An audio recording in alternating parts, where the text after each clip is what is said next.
Graça e paz, amados.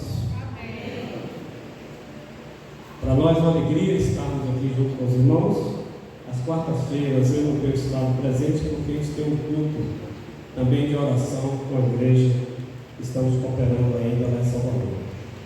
O pastor Daniel está, acho que em Ipuí, ministrando a missa essa noite lá, e nos convidou para estarmos aqui ministrando a palavra do Senhor. Nós estamos com o tema, vamos falar juntos? Até que sejamos um. Isso tem desafiado você? Esse tema tem mexido com você? Eu tenho prestado bastante atenção nos temas que são colocados aqui, porque não é só para cumprir um calendário, mas é para trazer crescimento para cada um de nós. Então o tema está aqui não para a gente decorar apenas, mas para a gente, além de decorar, colocar no coração, porque quando a gente pega a palavra de Deus e esconde no coração, ele tem esse propósito de nos levar à santificação, de não pecarmos contra esse Deus que a gente serve. Então pegue do quadro da imagem, que está muito bonita, e coloque dentro do seu coração para que isso gere desejo em seu coração, para que você venha frutificar para a glória de Deus, que este versículo motive você a ser um com o outro, que é chamado de irmão. Até que sejamos um. Nunca deixaremos de ser uns, porque somos os membros do corpo, mas se esses membros forem tão unidos, serão um corpo, até que sejamos um. E o corpo humano, Paulo apóstolo, ele faz essa metáfora do corpo humano com a igreja. Cada um membro do corpo tem um exercício, tem uma função. Só não dá para eu e você sermos cabeça do corpo, porque a cabeça já tem o seu lugar, que é Jesus.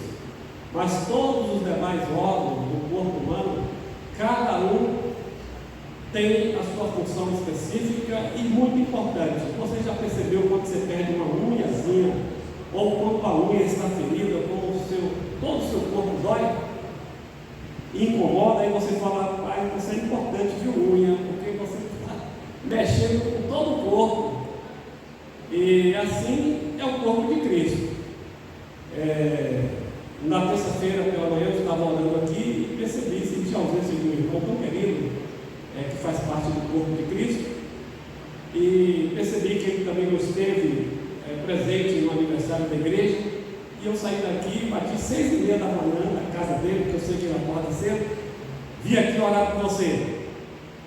Ele ficou todo sorridente, apesar da surpresa do horário, ficou todo feliz e se sentiu amado.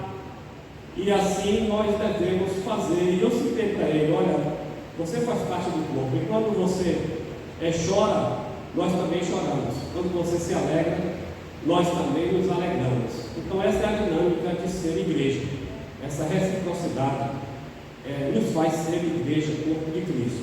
Até que sejamos um. Quando a gente fala isso, nós estamos dizendo para nosso egocentrismo, nosso ego, nosso egocentrismo, dizer, olha, você não tem que ter vez e voz. Quem precisa ter vez e voz é o altruísmo, é o amor ao próximo, é o mandamento que nos leva a incluir o outro. E Paulo apóstolo, ele também nos motiva através de 1 Coríntios 1:10. Vamos ler juntos? Irmãos, suplico-lhes em nome de nosso Senhor Jesus Cristo que vivam em harmonia uns com os outros, tenham o mesmo parecer, unidos em pensamento e propósito. Você tem parado também para refletir, ou isso tem sido só mecanicamente dito e repetido aqui, através das programações, dos cultos que estamos realizando? A palavra de Deus precisa ser meditada. E quando Paulo ele usa esse versículo para a igreja em Corinto, que tinha as suas dificuldades, nós estamos em obras, a igreja em Corinto também estava em obra, e aquele que começou a boa obra em nós há de completar até o dia de Cristo. Por isso, às vezes, a gente tem que colocar uma frase assim: desculpe-me pelos transtornos, estou em obra. Porque de vez em quando você pode pisar no carro do seu irmão que está andando com você, lado a lado, e em um caminho estreito. Então vai ter essa dificuldade, às vezes, de caminharmos juntos, porque cada um tem o seu jeitão de ser, e às vezes um pisa no pé do outro, e por ser irmão, está me dando a oportunidade de exercer o perdão, não é? Então, no corpo de Cristo não tem pessoas perfeitas, tem pessoas que estão em construção, em obra. Uns estão nascendo agora, como os recém-nascidos deste final de semana. Se eles chegarem, nós não vamos querer uma postura dele, a maturidade dele igual a que você, que já tem 20, 30 anos de igreja, de palavra, de conhecimento, que ele esteja igual a você. Então você precisa ser generoso com aqueles que estão tomando leite. E assim nós devemos conviver com as pessoas que estão chegando para fazer parte deste corpo.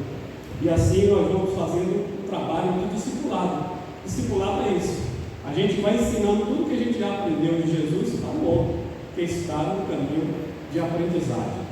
Então precisamos entender isso. E quando Paulo apóstolo ele nos provoca, e ele faz isso suplicando o nome que está acima de todo nome, ele usa o nome precioso de Jesus para suplicar a igreja, para suplicar aos irmãos que vivam em união, vivam de modo harmônico, não vivam com intrigas, fomentando contendas, com fofocas, ou coisas que desagregam o valor no reino de Deus. Então ele usa a autoridade do nome de Jesus. Olha que ele tem autoridade também como apóstolo, mas ele usa alguém que está acima dele, que é o Senhor Jesus, que é a cabeça da igreja. Ele usa esse poder para trazer a nossa consciência de que esta questão de unidade, de união, ela é primordial, porque não seremos conhecidos como discípulos de Jesus se não amarmos uns aos outros. Se não houver amor entre nós, não dá para dizer que somos discípulos de Jesus. Podemos ser um clube social ou outra coisa parecida, menos igreja. Para ser igreja é necessário que haja unidade, que haja união, que haja amor mútuo, para que a gente possa, de fato, ser bons representantes de Cristo Jesus. Então Paulo, apóstolo, ele evoca o nome de Jesus para que haja harmonia no corpo de Cristo. Suplico-lhes, em nome do nosso Senhor Jesus Cristo, que vivam em harmonia uns com os outros. Paulo tinha experiência própria de conflitos de relacionamento. Ele desentendeu com Barnabé com relação à questão de João Marcos. Na viagem missionária, João Marcos desistiu no meio do caminho. Em uma das viagens, Paulo ficou indignado com João Marcos e falou: olha, na próxima você não vai mais comigo, porque você não tem compromisso, você não é responsável a ponto de chegar e ir até o fim, você não persevera, você desiste facilmente. E Paulo exortou então a João Marcos, e Barnabé ficou chateado. Paulo, peraí, seja misericordioso com o rapaz. Olha, Paulo, vamos considerá-lo. E o certo é que Paulo falou: olha, vamos fazer o seguinte, eu vou com Silas para uma determinada região, e você vai com João Marcos para outra, mas comigo ele não vai mais. Então Paulo foi firme, e depois, no final das contas, houve reconciliação, que Paulo depois considera João Marcos como uma pessoa querida e amada. Então foi uma lição para João Marcos aprender na caminhada. Às vezes nós somos exortados não para que sejamos afastados do corpo, mas somos exortados para nos aproximar mais. A palavra exortação não é para fazer com que a pessoa seja afastada quando é exortada. Não, ao contrário, a palavra exortação é um chamamento para perto. Então, quando você foi exortado, dê graças a Deus, porque alguém te ama. Quando você é chamado para um compromisso maior com Deus, você tem que ter sabedoria de agradecer a Deus, porque alguém está se importando com o seu crescimento. Então, isso, Paulo, ele se preocupava com o crescimento da igreja, que ficava dividida, uns de Apolo, outros de Pedro, outros dele mesmo, o próprio Paulo. E Paulo fala: eu não sou nada, nem Apolo, nem Pedro, é Jesus que é o Senhor e é a Ele que devemos honrá-lo. Então, nós precisamos entender que tem que ter o mesmo parecer, tem que haver propósito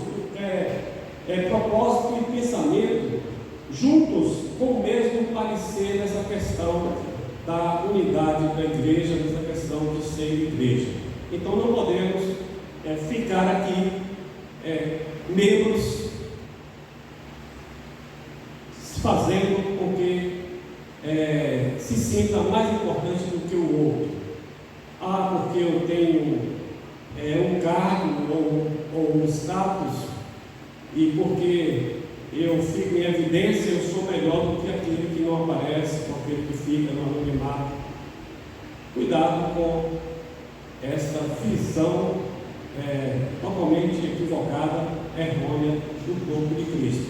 Porque cada um, seja o zelador da igreja, seja o pastor, seja quem quer que for, deve ser honrado naquilo que serve no corpo de Cristo. Porque, como nós já falamos, cada membro é importante para o funcionamento saudável do corpo. E você, de per si, é muito importante no corpo. Sem você, o corpo fica aleijado. Dá para entender assim? E se você ficar fora do corpo, você morre. Porque um órgão fora do corpo, ele não tem vida. E para concluir esta fala, também dentro desta temática, nós vamos ler. Eu gostaria que você ficasse de pé para fazermos a leitura de Mateus capítulo 7. Vamos ler os 5 primeiros versículos. Mateus capítulo 7.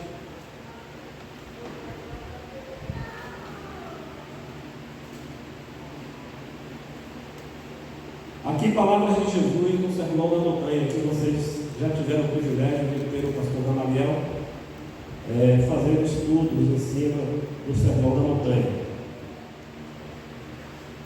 Jesus, então, na conclusão do Sermão do Monte, ele fala de uma questão de relacionamento entre nós.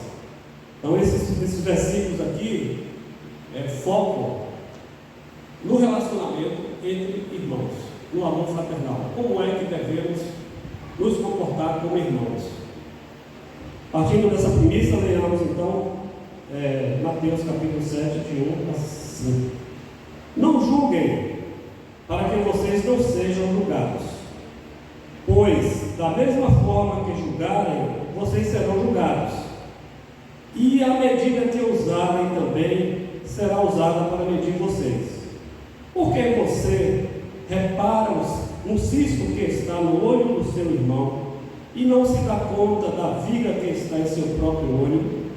Como você pode dizer ao seu irmão: deixe-me tirar o cisco do seu olho, quando há uma viga no seu? Hipócrita, tire primeiro a viga do seu olho, e então você verá claramente para tirar o cisco do olho do seu irmão. Oremos.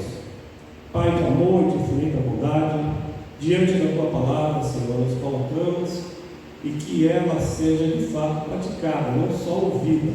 Que o Senhor não tenha misericórdia de nós e nos ajude a aplicá-la no nosso viver e conviver. Assim te pedimos com gratidão, em nome santo de Jesus. Amém. Podemos assentar. Jesus, ele traz essa exortação para a igreja. Ele diz primeiro aqui que nós não devemos ser outros. Não podemos pegar uma capa, uma corda, colocar em nossos ombros e sair aí julgando o irmão. Julgar aqui significa condenar.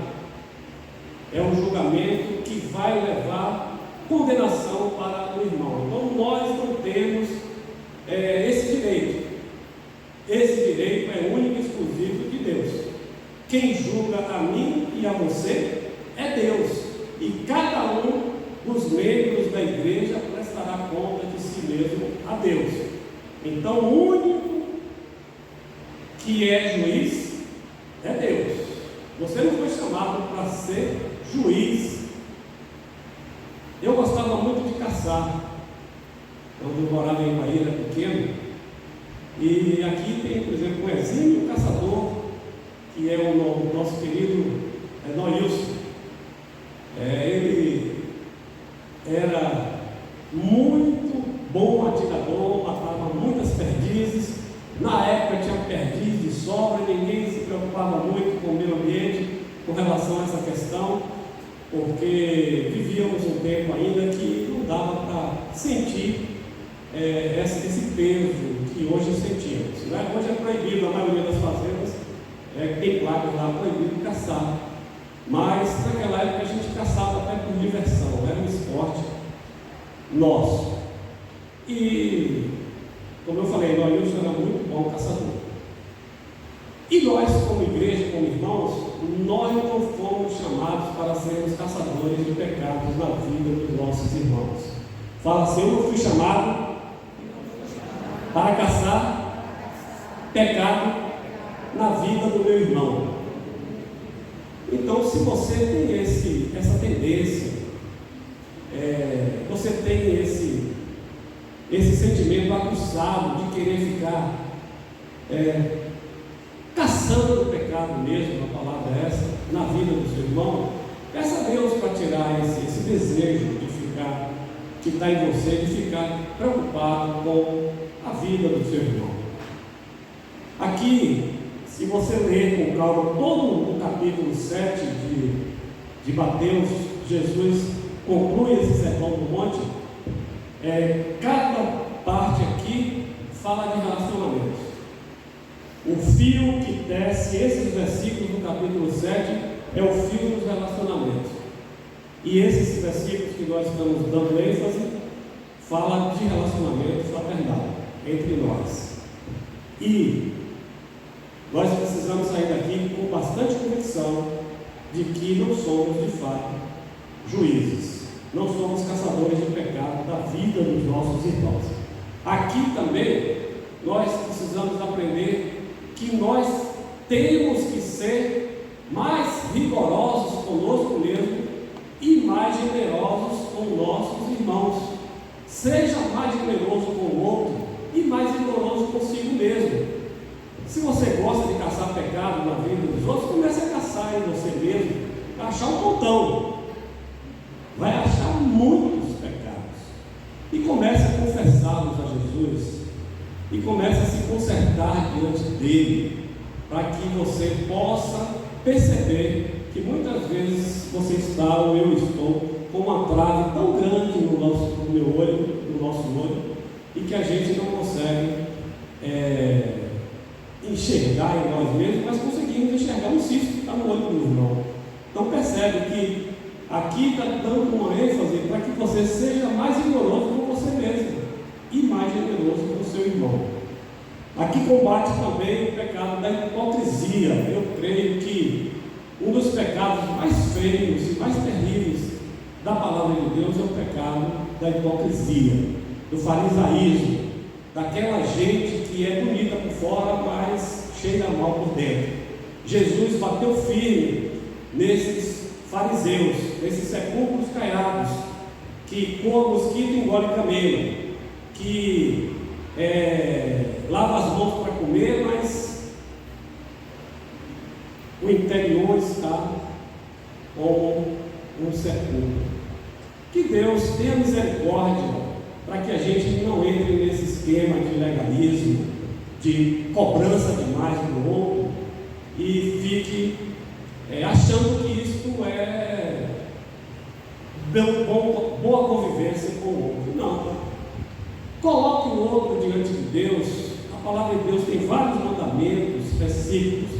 Aqui mesmo fala para a gente ter harmonia entre nós, uns com os outros, e não uns e outros. Você precisa ter comunhão, não com uns e outros, mas com uns e outros. Mas com uns com os outros, e não uns e outros. Não deve fazer acepção de pessoas. Nós precisamos incluir cada um do jeito que é, cada qual com seu quião. A única coisa, o único sistema que não pede antecedente criminal é o cristianismo. A gente, quando alguém se converte, sempre fala: vem cá, eu quero a sua ficha aí, quero ver se você tem ficha limpa, se você cometeu algum crime. Você já viu alguém perguntando isso quando alguém se converte? Não. E Jesus também, ele é acolhedor. A igreja é acolhedora. Vinde como estáis, e Deus faz nova todas as coisas. Isso, a santificação é processual, não é da noite para o dia. Então nós precisamos entender de que estamos de fato nessa caminhada de santificação, e ela é processual. A salvação é quando aceitamos e entendemos de que somos pecadores e entregamos a nossa vida ao Senhor Jesus. Esse é o primeiro passo, e nós precisamos desenvolver isso com temor e tremor, entendendo de que Deus, ele iniciou a obra e ele vai completar em cada um de nós. Então seja mais rigoroso com você mesmo e menos rigoroso com o outro. Seja mais generoso com o outro, e você vai ver que a convivência no corpo de Cristo vai melhorar, e muito.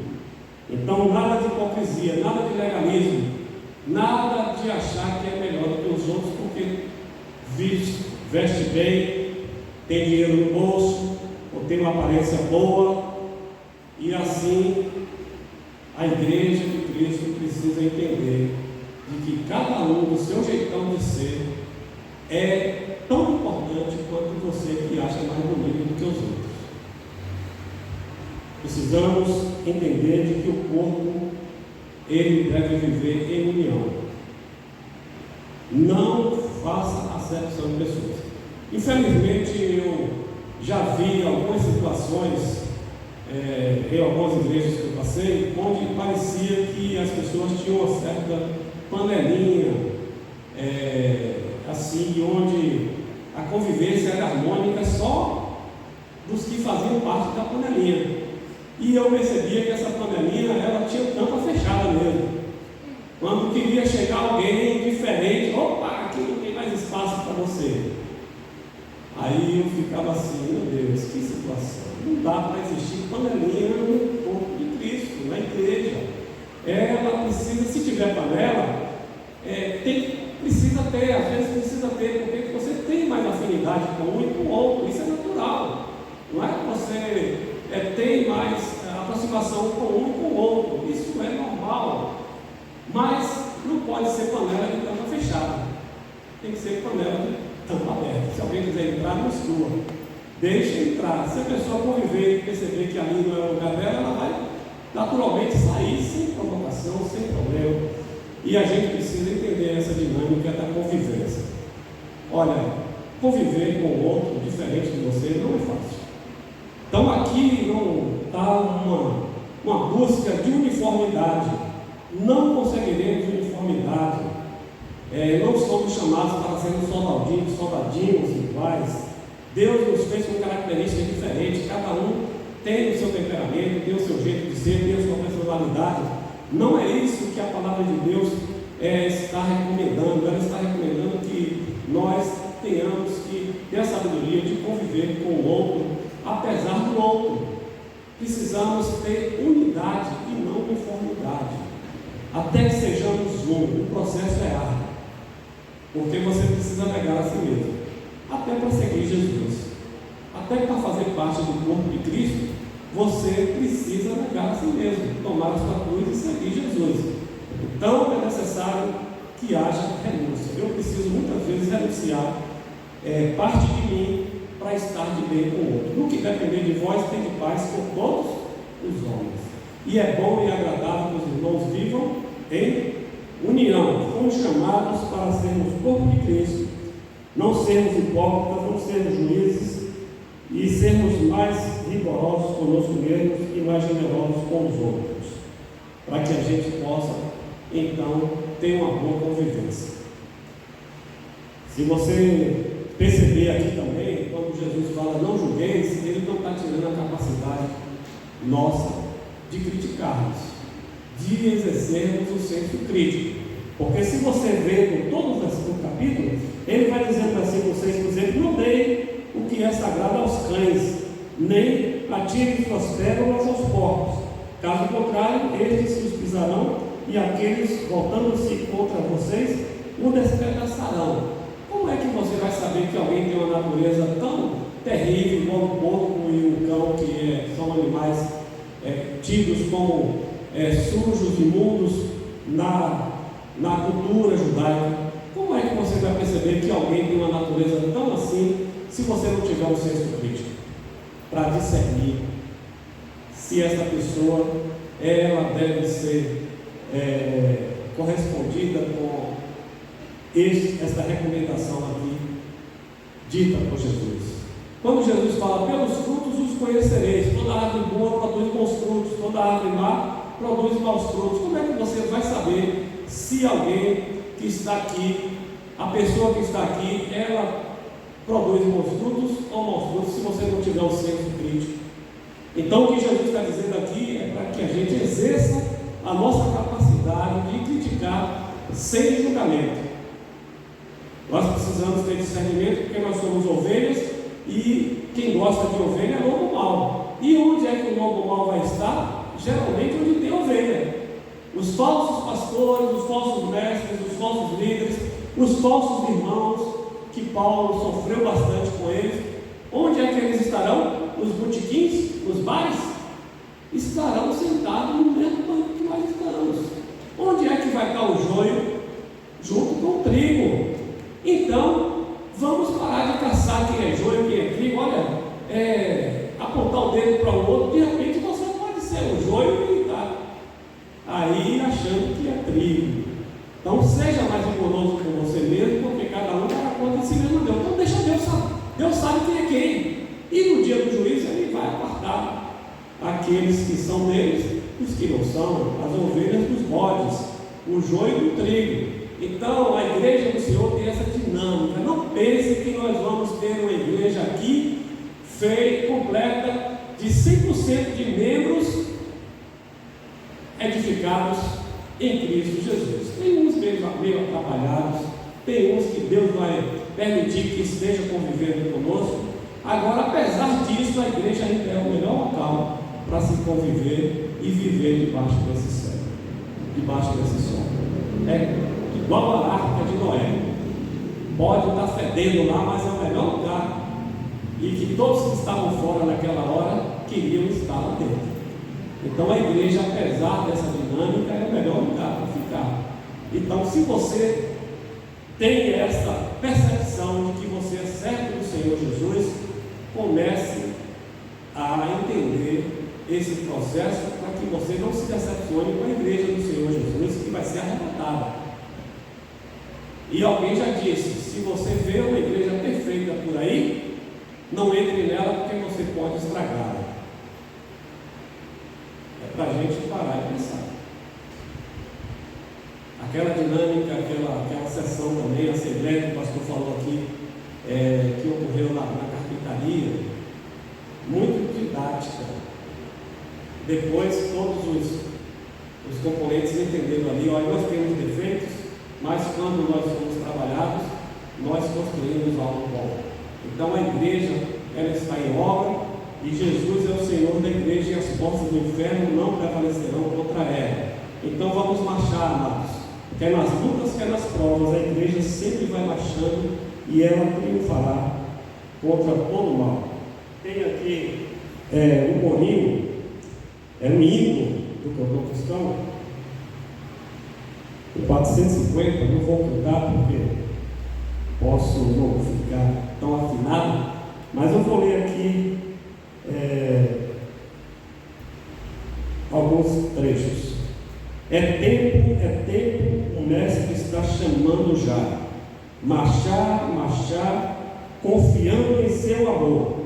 Partir, a salvação a proclamar, com a palavra santa do bom Salvador. Sim, marchar avante, todos, seguindo a divinal bandeira. Sim, marchar avante, unidos, firmes, sempre no avançar. Glória, eis que canta a multidão, consagrai-lhe todo o vosso coração, para Jesus obedecer, e ao cumprir o seu querer, entoai louvores altos, avançai. Vamos avançar, igreja? Vamos marchar juntos? Juntos somos melhores, juntos chegaremos mais longe. Ela está provocando aqui para a gente cantar. Então vamos tentar, então, né, irmão? Ajuda-me. Então, vamos lá. É tempo, o mestre está chamando já. Marchar, confiando em seu amor. Partir, a salvação a proclamar, com a palavra santa do bom Salvador. Sim, marchar avante, todos seguindo a divinal bandeira. Sim, marchar avante, unidos, firmes, sempre no avançar.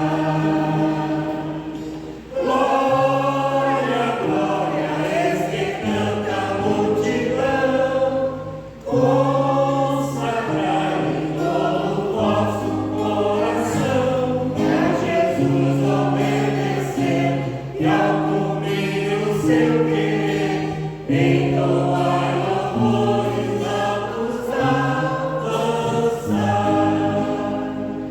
Queremos luz, é o grito das nações para nos querer, atravessando imenso mar, e já levanta as novas com amor, sem esquecer também aqui de semear. Sim, marchar avante, todos seguindo a divinal bandeira. Sim, marchar avante, unidos, firmes, sempre no avançar. Glória, eis que canta a multidão, consagrai todo o vosso coração, a Jesus obedecer, e ao cumprir o seu querer, entoai louvores altos, avançar. Desperta, igreja, o teu poder vem exercer a todos, faz em Cristo conhecer a tua mão, estende com paciência, amor, na voz eterna as nossas para nos deter. Sim, marchar avante, todos seguindo a divinal bandeira. Sim, marchar avante, unidos, firmes, sempre no avançar. Glória, eis que canta a multidão, consagrai todo o vosso coração.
Amém. Tenham todos uma boa noite.